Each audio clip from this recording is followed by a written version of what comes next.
There are three things almost every dancer misses in their ballet training. Small details, but they separate the good dancers from the great. Most of you are focusing on turnout, flexibility, and turns. What if I told you that balance, line, and jump quality all start from completely different places than you think?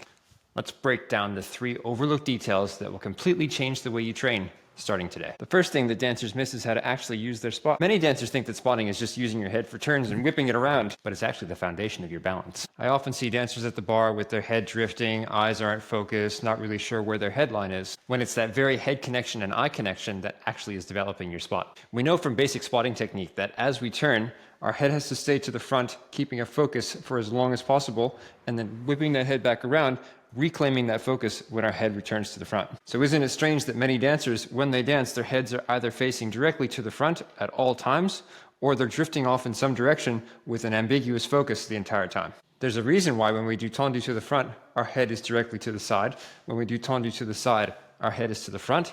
And when we do tendu to the back, our head goes to the side again. Using our headline like this not only creates spiral through our bodies and opposition through our head, but also helps with mobility of the neck so that when we get to spotting in the center, everything is there to create that foundation. It's important that your head, your eyes, and your spine all connect to create one line of orientation. It's also not uncommon for me to see a head here and eyes trying to go farther than where their headline is. This creates a neural disconnect between what your head is doing, what your body is doing, and will actually set your balance to fail. While it can be super confronting to stand side onto the mirror, it's why it's actually very important, because what it does is it makes you turn your head so that you can create a nice line with your body instead of just keeping your head looking straight at the mirror the entire time if you're facing straight on towards the mirror when you're standing at the bar. So you might be asking yourself, what's the best way to practice spotting? Find a point on the wall that is slightly above your eye level. So we don't want to be looking down over our nose, and we almost don't even want to be parallel with our chin, because when you rise up, what's going to end up happening is your chin will stay there,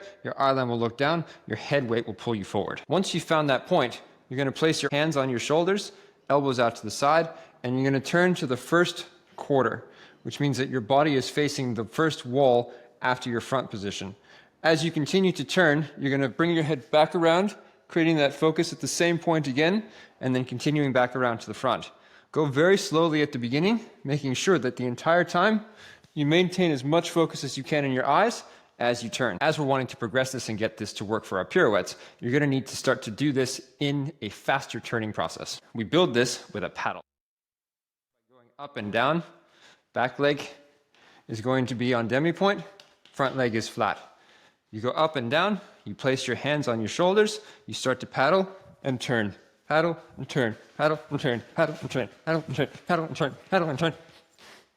And try to maintain focus the entire time. Committing to a spot and holding it develops a neuromuscular pattern between your visual system and your vestibular system, which is your inner ear balance mechanism. So that when you move in your center, your brain already knows how to stabilize your world through that focus. So when you're working at the bar, start by creating that focus out into your space, connecting your eye line to that slightly above parallel line, so that when you take that into your spot, everything connects and you're able to continue into your pirouettes. The second thing dancers miss most is they think that turnout is static. It's not. It's actually a spiral. We can find this just by starting to rotate our legs. You can see that as I do this, there's a rotation that starts from the top of my hip, goes all the way down through my legs, all the way down to my feet. And while my feet aren't moving, what I'm creating is torque through my legs, which eventually creates power. We can train this at the bar by going into our first position. And instead of just bending our knees in our plie, we start from rotation. So that spiral is already starting our movement as we go down into that plie. And then as we stretch back up, we're rotating and trying to maintain the spiral in our legs, even increasing it as we go. I like to think of turnout as opposite forces of magnetic energy going around a magnet. It's extremely important to establish our standing legs rotation. That's your first point of spiral. And then your opposing spiral on the other side, working in the opposite direction. Imagine those spirals working around both legs in opposite directions towards the outside, moving away from your center line. This continues in our tendu work. Oftentimes what tends to happen with a tendu is you'll go out and you'll lose your turnout, and then the heel will come back, toes move last thing in, maybe the knee bends, maybe as you go out to the side, you lose rotation at the end, and then the leg swings around, creating kind of this circle in space. That's losing your spiral, losing your connection with the floor, and weakening your dancing. It's why when I start a tendu to the front, I don't start by just moving my leg out. I start by pushing down rotating through my legs, creating tension. My heel pushes forward. You can see pushing forward there, working out through my demi-point, maintaining.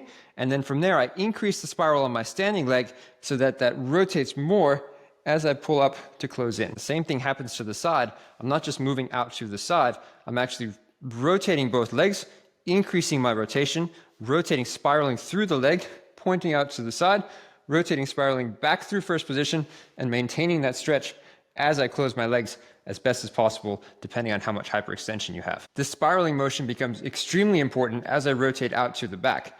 You can see not only am I starting from my toes, rotating, spiraling away from my standing leg, but I'm continuing that rotation and spiral through my back leg as I extend into arabesque, and then increasing the spiral of my standing leg as I close back into fifth position. That oppositional spiral is what creates the long, beautiful, clean lines in your tendu that you see in professional dancers. But it doesn't just stop on the legs. As we're spiraling, we have to continue to increase the spiral up through the body, rotating up through the top of the head, so that for things like épaulement, we are able to create that reach in opposite directions as we're dancing, which also creates more stability. One of the most challenging things that dancers face is when they have to do a tendu en croisé to the back in the center.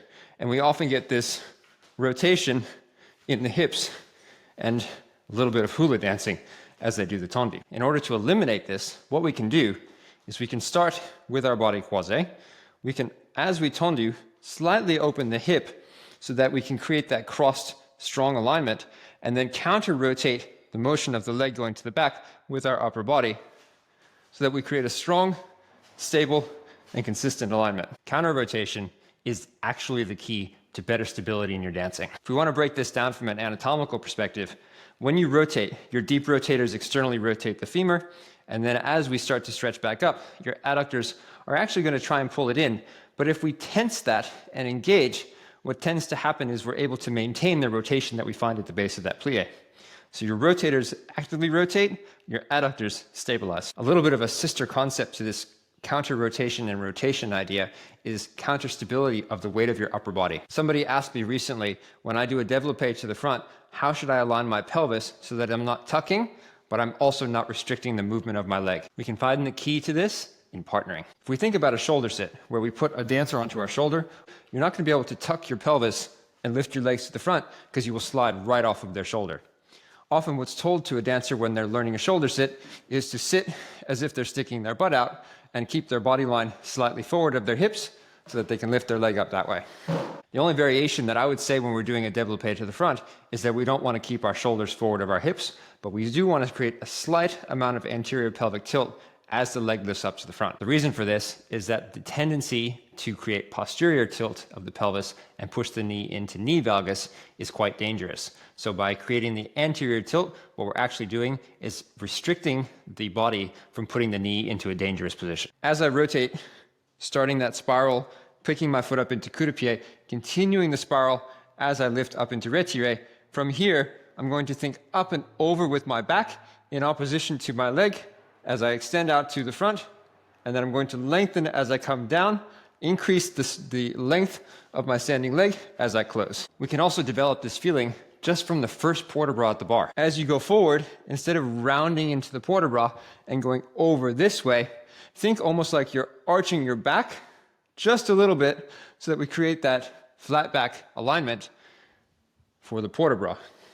This then translates into that flat back alignment for your développé. Counter stability by the shoulders going slightly back gives you the ability to lift your leg. Same thing to the back. As your arabesque goes up, your thoracic has to shift slightly forward. Not lean forward, but shift in space. It's the difference between leaning forward and shifting forward. My back mobility is not quite what it used to be, but you can see the shift in the upper body works in opposition to where my leg is going. So just to recap, counter rotation, counter stability, and rotation through spiral in your back, in your legs, and in your upper body is key to developing proper ballet technique. Basically, stop thinking square, start thinking spiral. Third thing most dancers overlook is how their bar work affects their jumps. Here's something to think about. How many demi-pliés do we do at the beginning of a plié combination? 5, 6, 7, 8, demi, stretch, demi, stretch. Oh, grand plie. 2 demi-pliés. How many pliés do we have in a sauté? Plie, jump, plie, stretch. So the first thing you can start to do is approach your 2 demi-pliés at the bar like a sauté. When you plie, think gather power, lift, and then release. That's your landing and stretch. Doing your pliés this way by gathering your energy at the beginning, stretching with power, and then releasing with tension and support is going to help your jumps later on. The next challenge I see from dancers when they're jumping is they'll point their ankles, but their toes don't seem to work. This comes from how they're doing battement tendu and battement tendu jeté. If your tendus are only working to the point and not working through the foot and not working through your tendu, then you're probably not going to get beautiful feet in your jumps. While I don't necessarily recommend using a TheraBand for helping you to increase your extension height, one of my favorite TheraBand exercises is to work on your feet. The key with this exercise is that it's not necessarily about strength, but more about motor control and patterning. So once you flex your foot, you're going to work through a demi-point, a demi-point, and a flex, making sure that you're trying to reach from this demi-point, toes as long as possible, and then reaching back through that position and coming back to flex. Do as many as you can on each foot every day to work on that patterning so that when you do your tendus, you follow through with the same pattern, and then that follows through into your jumps as well, so you have soft and controlled landings. After tendus, the fendu is the next thing to generally let dancers down when they're jumping. Oftentimes I see fendus that start well and then bend the knee before we get to the ground. You wouldn't try and land a jump like this.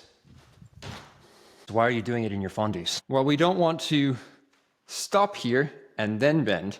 We do want to, as we get to this position, right as the heel hits the floor, we relax into that as if we're doing a very slow motion jump. This control of the lowering down to the heel will create the correct movement patterns, biomechanical understanding, and development for your jumps later on. If you're getting the correction from your teachers to often put your heels down on your jumps, it's possible that you're starting by bending your knees too soon or lifting your heel too soon when you rise up, and that's leading to bad patterning when you're jumping. Try this. Head to the bar, get a video camera, record yourself doing a fendu, and see if you're bending your knee while you're still on releve. If you are, really focus the next time you do your fendus to try and get your heel down and then release into the plie, the same way you would if you were doing a normal plie at the bar without a fendu. The fendu is also extremely important because it teaches us how to land on one leg. Developing your depth of fendu and control at that depth is very important. The way that we build this is by plieing in first position, pulling your foot into coup de pied, and then trying to increase your plie. If you're not working through that range of motion every time you do a fendu,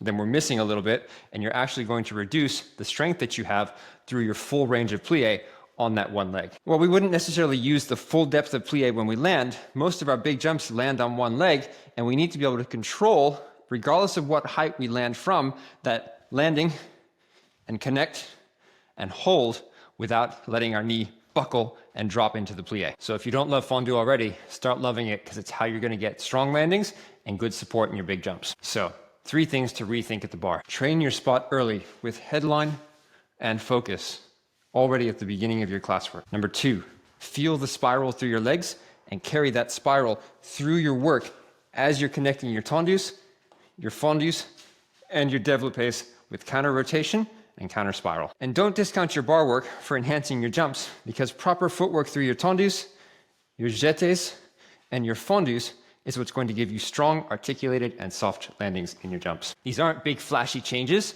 but they're the ones that separate dancers who just work hard from those who work intelligently. I hope you've enjoyed this video, guys. I'm going to get back to practicing. You should do some practicing too. Do your tendus, work on your pliés, get those fendus, and remember your headline. And remember, guys, practice for many years.